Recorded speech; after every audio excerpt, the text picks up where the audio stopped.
I believe silence is powerful, but only when it's chosen, not forced. There's a difference between quiet strength and self-betrayal. When we stay silent in the wrong moments, we don't just lose our voice, we lose pieces of our self-respect, our boundaries, our worth. This isn't about shouting. It's about standing in your truth with courage, because vulnerability isn't weakness, it's clarity. And there are moments in life where staying silent costs you far more than speaking ever will. Today we're talking about those moments when your boundaries are crossed and you stay silent. Something deeper than the moment is happening. It isn't just about what someone said or did. It's about what your silence teaches them and what it teaches you. Boundaries are not walls. They are the invisible lines that protect your energy, your time, your emotional safety, and your sense of self. When those lines are ignored and you say nothing, the message received is not kindness or maturity. The message is permission. Many of us learned early that speaking up would cost us love, approval, or belonging. So we adapted. We smiled when we were uncomfortable. We explained away behavior that didn't sit right. We told ourselves it's not that serious. While our body quietly tightened, our chest grew heavy, and our intuition whispered that something was wrong. Silence became a survival strategy. But what once protected you can eventually imprison you. Every time a boundary is crossed and you stay quiet, your nervous system records it. Your body remembers the moment you felt dismissed, used, or disrespected. And over time, that unspoken accumulation doesn't disappear. It turns into emotional exhaustion, resentment, and self-doubt. You begin to question yourself instead of the behavior. You wonder if you're overreacting, too sensitive, or asking for too much. That inner questioning is not humility. It's self-abandonment. Situation 1. When someone disrespects you, speaking up in these moments isn't about confrontation. It's about clarity. It's about saying, this matters to me. Even when your voice shakes, boundaries don't require aggression. They require honesty. A calm, grounded statement can be more powerful than anger ever could. But silence, when a line has been crossed, quietly erodes your sense of worth. Because each time you don't defend your limits, you send yourself the message that your comfort is negotiable. What makes this especially difficult is that boundary violations often come from people we care about. Family members who overstep, friends who take without asking, colleagues who dismiss your time, partners who push past emotional or physical limits and call it love. The closer the relationship, the harder it feels to speak. We fear being labeled difficult, ungrateful, or dramatic. But here's the truth. Anyone who benefits from your lack of boundaries will resist them. That resistance does not mean your boundary is wrong. It means it's necessary. Silence in these moments doesn't preserve connection. It distorts it. Real connection requires mutual respect. When you consistently stay quiet, you may keep the relationship, but you lose yourself inside it. You start editing your reactions, minimizing your needs, and anticipating others' comfort before your own. That's not peace. That's emotional labor performed at your own expense. There is also a quiet grief that comes with unspoken boundaries. It's the grief of realizing you weren't seen, not because you weren't worthy of being seen, but because you never showed where the line was. People cannot respect boundaries they don't know exist. Expecting others to read your discomfort while you remain silent sets you up for repeated disappointment. Clarity is kinder than resentment to them and to you. When you begin to speak up, something shifts internally before it ever changes externally. You start to feel more grounded in your body. Self-trust grows. You learn that discomfort doesn't destroy you. It strengthens you. And yes, some people may react poorly. Some may pull away. But what you gain is far more valuable. Integrity. The ability to look at yourself and know you did not betray your own limits. Boundaries are not about controlling others. They are about taking responsibility for yourself. They say, I am responsible for what I allow. When you stay silent after a boundary is crossed, you outsource that responsibility and hope others will handle you with care. When you speak, you reclaim it. You stop waiting to be respected and start modeling what respect looks like. And here's the part we don't talk about enough. Staying silent teaches your situation too. At work, when credit is taken, office warning future self what you're willing to tolerate. The standard you don't enforce becomes the pattern you live with. But the moment you choose to speak, even imperfectly, you interrupt that pattern. You choose courage over comfort. You choose self-respect over approval. Never staying silent when your boundaries are crossed isn't about becoming louder. It's about becoming truer to your needs, your values, your limits. Because the cost of silence isn't measured in arguments avoided. It's measured in pieces of yourself slowly given away. When disrespect is disguised as a joke and you stay silent, the harm doesn't come from the words alone. It comes from the confusion they create inside you. Because jokes are supposed to be harmless, right? They're meant to make us laugh, to bring people closer, to lighten the room. But when a comment leaves you feeling small, exposed, or uneasy, your body already knows the truth before your mind catches up. Something crossed a line, and when that line is crossed under the cover of humor, silence becomes especially tempting. We tell ourselves we're being mature by letting it go. We don't want to ruin the mood. We don't want to be labeled as sensitive or dramatic or someone who can't take a joke. So, we smile. We laugh along. We minimize what we felt, but inside something tightens. Your laughter doesn't match your experience.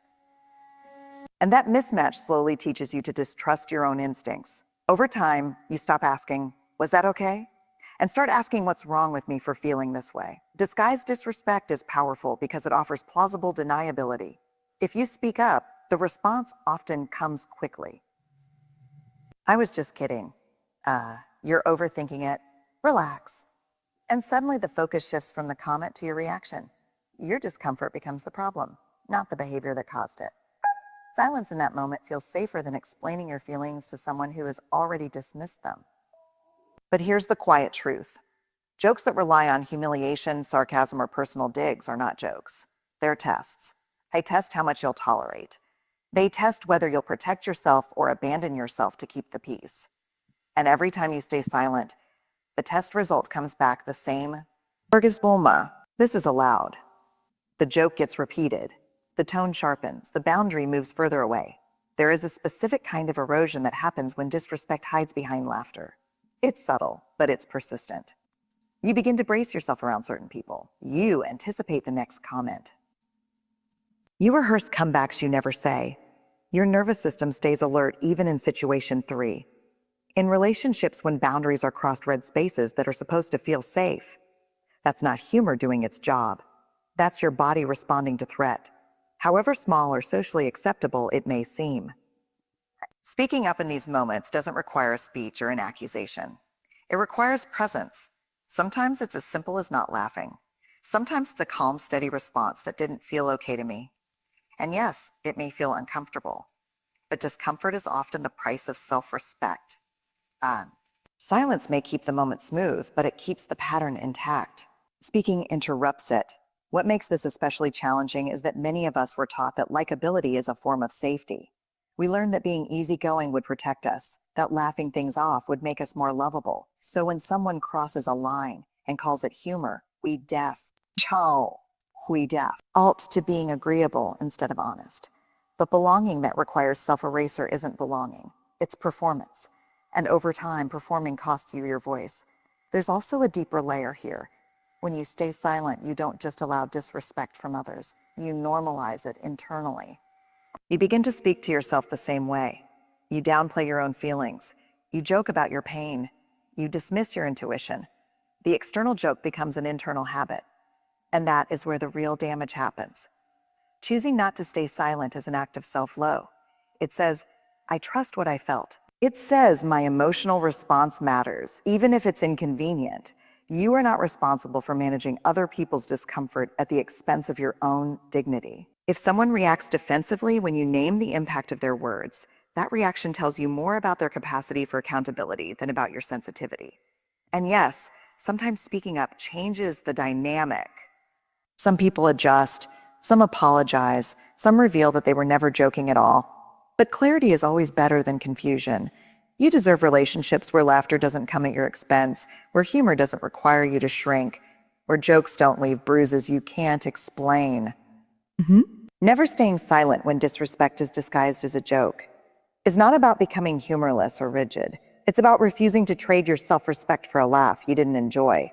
It's about honoring the quiet signal inside you that says, "This crossed a line." Because when you listen to that signal and respond with courage, you don't just stop the joke. You reclaim your voice when you're blamed for something that isn't yours, and you stay silent. The damage doesn't happen all at once. It happens quietly, in layers. At first, you tell yourself it's easier to just accept it.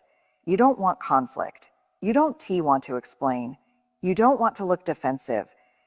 So you carry responsibility that was never situation for. When you're being manipulated, meant to be yours. And for a while, you convince yourself you can handle it. But what you're really doing is absorbing weight that slowly bends your sense of self. Being blamed unfairly often comes wrapped in subtle language. It may sound like disappointment, like accusations softened with concern, like, if only you had, or this wouldn't have happened if you. These words don't scream, but they land. And when you don't challenge them, they settle inside you. You begin replaying the situation in your mind, searching for where you went wrong, rewriting the story until you can find a version where the blame makes sense. That mental rewriting isn't accountability, it's confusion. Silence in these moments teaches you to doubt your own reality. Instead of asking, "Is this fair?" you ask, "What did I miss?" You start overowning emotions, outcomes, and reactions that belong to someone else. Over time, this creates a distorted sense of responsibility where you feel guilty for things you didn't cause and powerless to change. That combination is exhausting. It drains your energy and erodes your confidence because you're constantly trying to fix problems that were never yours to fix. There's a difference between taking responsibility and carrying blame. Responsibility is honest and specific. Blame is vague and heavy. Responsibility says, "This part is mine." Blame says, "This is your fault," without clarity, without context, without shared ownership. When you stay silent in the face of blame, you allow that vagueness to define you. You become the default container for other people's frustration, disappointment, or lack of accountability. Many people learn early to accept blame as a way to keep relationships intact. Being the responsible one, the understanding one, the one who smooths things over can feel like a strength. And in some ways it is. But when that role becomes automatic, it turns into self-eraser. You stop asking whether the blame is accurate and start assuming it is. You apologize too quickly. You explain too much. You carry shame that doesn't belong to you. What makes this especially difficult is that unfair blame often comes from authority figures or people whose approval matters to us. Teachers, parents, leaders, partners, speaking up feels risky. You worry you'll be seen as disrespectful or ungrateful. So you stay quiet, hoping your silence will prove your maturity. But silence doesn't correct the narrative. It reinforces it. The story becomes fixed. You're the problem. And once a story like that settles, it shapes how others treat you and how you treat yourself. Inside, something starts to fracture. You feel the tension between what you know is true and what you're being told to accept. That tension shows up as anxiety, as situation 5, when your values are attacked, brain-crossed overthinking as a constant need to justify yourself internally. Your nervous system stays alert, waiting for the next accusation. You may even begin preemptively taking blame just to avoid being blamed. That's not peace. That's fear dressed up as cooperation. Speaking up in these moments isn't about arguing or attacking. It's about naming reality. It's about calmly saying, "That part isn't mine," or "I'm willing to take responsibility for what I did, but not for what I didn't." That kind of clarity takes courage, especially if you've been rewarded for silence in the past. But clarity is what restores self-trust. Each time you name the truth, you remind yourself that your perception matters. There will be times when speaking up doesn't change the other person's mind. They may resist, they may deflect, they may double down, but even then, something important happens inside you. You stop internalism, false guilt. You stop carrying emotional weight that isn't yours. You begin separating empathy from self-blame. You can care without collapsing. Staying silent when you're blamed unfairly teaches you to be smaller than the truth. Speaking up teaches you to stand in it, and standing in truth doesn't make you cold or uncaring. It makes you grounded. It allows you to engage with others from a place of integrity instead of defensiveness. Never staying silent when you're blamed for what isn't yours is an act of self-respect. It says, "I will be accountable, but I will not be a scapegoat." It protects your inner clarity. It keeps your sense of responsibility clean and honest. Because when you stop carrying blame that isn't yours, you make space for something far more important. Trust in yourself. When your values are compromised and you stay silent, The cost isn't always immediate, but it is always personal. Values are not abstract ideas we talk about when life is easy. They are the quiet principles that guide how we make decisions. When things feel uncomfortable, risky, or inconvenient, they shape how we treat others, how we treat ourselves, and what we are willing to stand for. When you go against them to avoid tension or maintain approval, something inside you begins to fracture. At first, it may feel small. You tell yourself it's just this once. You rationalize the situation by saying it's not worth the trouble, that you're being flexible, that you're choosing peace. Grr. But over time, those small moments of silence start stacking up. Each one creates a little distance between who you are and how you're showing up. That distance is subtle, but your body notices you feel uneasy. You feel off. You may not be able to name why, but you sense you're not fully aligned with yourself anymore. Values live in the situation 6, when silence creates regret nervous system as much as they live in the mind.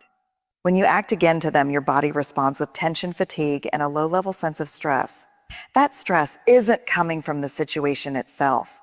It's coming from the internal conflict of knowing one thing and doing another.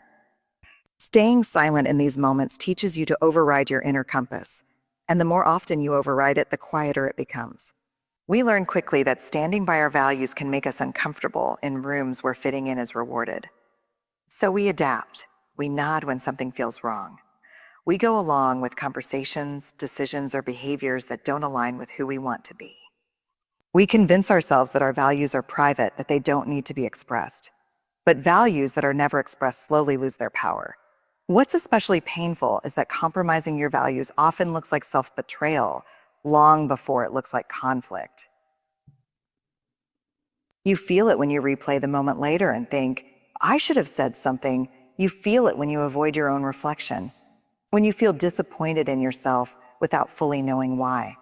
That disappointment isn't about being perfect. It's about integrity. It's the quiet grief of knowing you abandoned yourself when you needed your own loyalty most. When you stay silent, you also teach others who you are willing to be in their presence. People learn what you will tolerate, what you will overlook, and what you will sacrifice to stay included.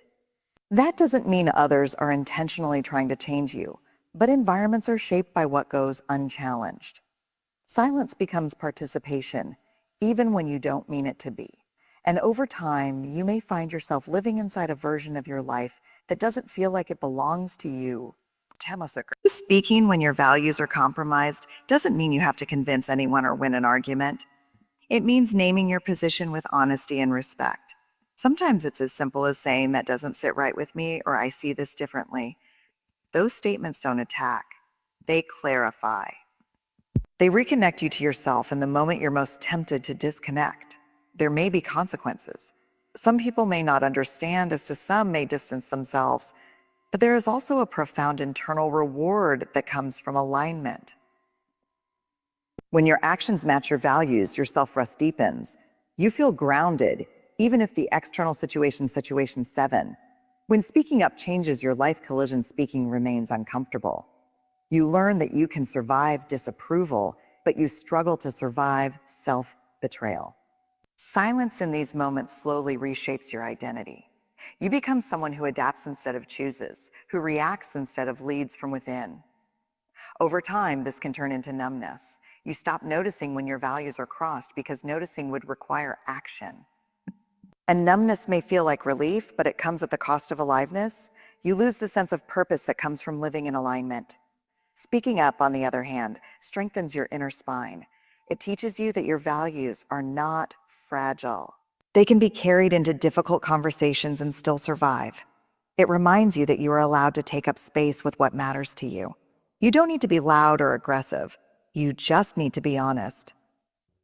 Never staying silent when your values are compromised is not about being rigid or self-righteous. It's about choosing integrity over comfort. It's about living in a way that allows you to trust yourself when no one is watching. Because at the end of the day, the relationship you have with yourself is the one you carry everywhere. And that relationship is built moment by whether or not you honor what you believe in. When you are constantly being diminished and you stay silent, the harm doesn't announce itself loudly. It arrives quietly disguised as patterns you begin to normalize. A comment that downplays your effort, a tone that suggests your thoughts are excessive or unnecessary, a reaction that treats your ideas as interruptions rather than contributions. None of it seems dramatic enough to confront in the moment, so you let it pass. But when these moments repeat and you remain silent, they start shaping how you see yourself. Being diminished isn't always obvious. Sometimes it looks like being talked over. Sometimes it looks like your success being minimized or quickly redirected to someone else. Sometimes it shows up as subtle disbelief in your capabilities or the assumption that your role is to support rather than lead. When this happens repeatedly and you say nothing, your silence fills the space where self-advocacy should be. And over time, that silence becomes an internal voice that questions whether you deserve to take up space at all. What makes this especially damaging is that constant diminishment trains you to lower your own expectations. You stop offering ideas as freely. You hesitate before speaking. You wait for permission that never comes. You begin shrinking your presence, not because you lack confidence, but because you've learned that your voice isn't welcomed. That shrinking isn't humility.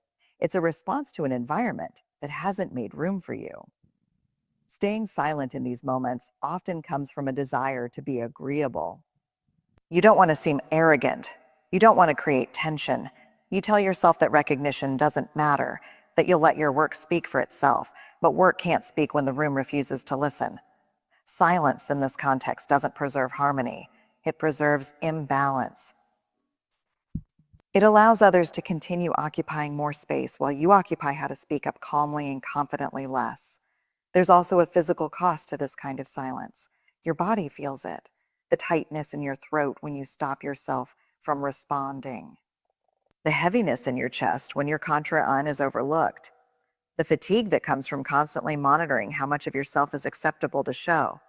These reactions are signals, not weakness. They are your nervous system telling you that something about this dynamic is unsafe for your sense of self. Over time, constant diminishment can lead you to internalize the message. You start pre-editing your thoughts. You downplay your achievements before anyone else can. You add disclaimers to your opinions, softening them so they're easier to dismiss. This self-danishing behavior often feels like self-awareness, but it's actually learned restraint. It's what happens when you've been taught through silence that visibility comes with risk. Speaking up in these moments doesn't require dominance or confrontation. It requires self-respect. It might look like calmly finishing your thought when you're interrupted. It might look like naming your contribution when it's overlooked. It might look like asserting your expertise without apology. These actions are not aggressive. They are corrective. They restore balance to a dynamic that has leaned too far in one direction. There will be discomfort when you stop shrinking. People who benefited from your smallness may react. They may label you as change, difficult, or intimidating. But what they're often reacting to is your growth, not your attitude. You're not becoming too much, you're becoming visible, and visibility can feel threatening to systems or relationships that relied on your silence. The most painful part of constant diminishment is not how others treat you.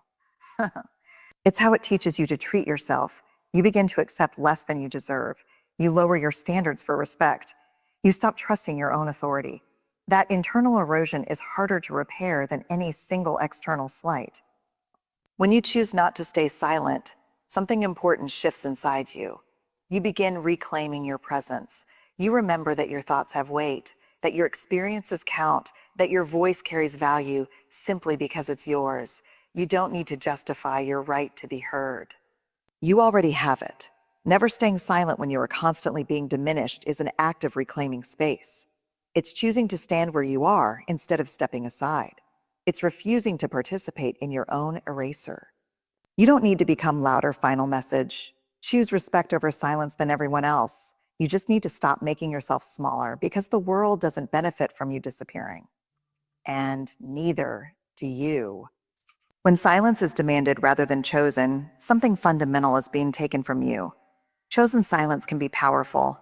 It can be grounding, intentional, and wise, but forced silence is something else entirely. It is not about peace or maturity. It is about control. And when you comply with it, even unintentionally, the cost is your agency. silence is often demanded subtly.